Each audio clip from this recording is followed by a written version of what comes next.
I can't believe they didn't see this coming, but Trump has turned on the Republican Party.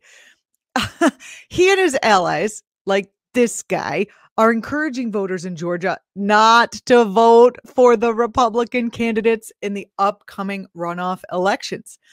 That is correct. They are saying Trump supporters shouldn't take part in another rigged election.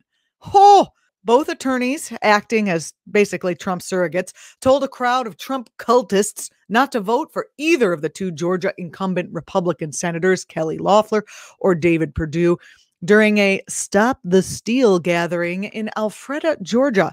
The event was billed as a press conference, was more like a Trump rally, raucous, filled with wild conspiracies, falsehoods, insanity about last month's election of President Joe Biden. By leading his cult away from voting in Georgia, he's basically going to hand the Senate to the Democrats. Woot woot. If Democratic senators win both seats in Georgia, they will have the Senate, the House, and the presidency. And they better get off their mostly centrist behinds, just saying, and go full bore into making bold progressive legislation, which is the only kind will make Americans' lives better. If they don't, and the recovery from this unmitigated neoliberal disaster we find ourselves in the post-Trump world, if they don't do that stuff, they're going to be blamed for everything. And in 2024, we're going to have Don Jr. and this crazy broad. Remember her? Yeah. All right. Even if the Dems win the Senate, and it sounds to me like Biden has been talking about wanting to pull one of these, Obama 2.0 kumbaya, can't we all just get along moments.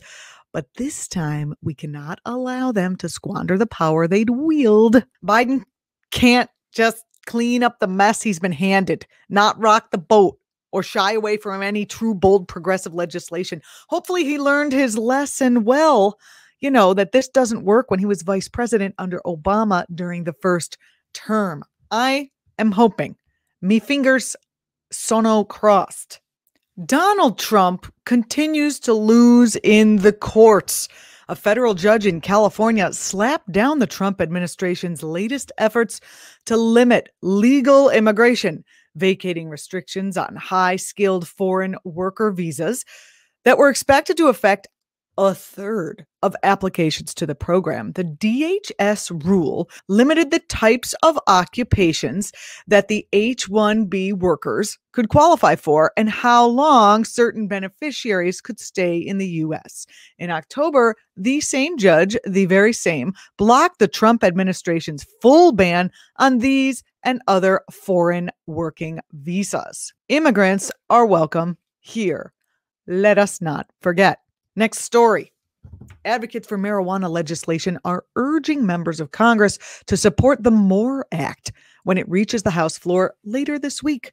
In addition to decriminalizing marijuana at the federal level, the MORE Act would require federal courts to expunge many past marijuana convictions and give the vote back to those disenfranchised folks.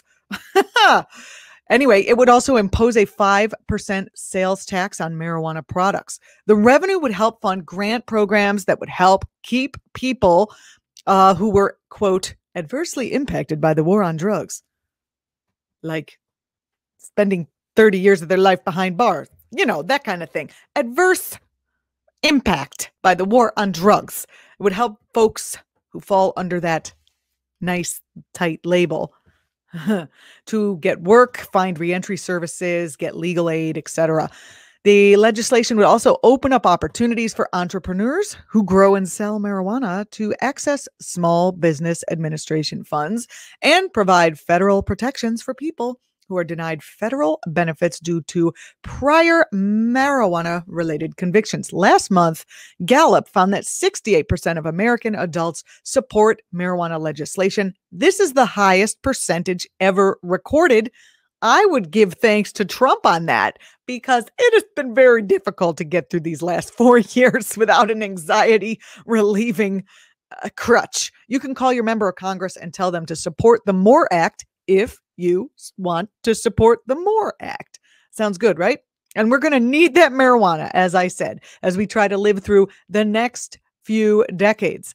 Luckily, New Zealand has officially declared a climate emergency. That's a big deal. Climate action campaigners say it's a positive step forward.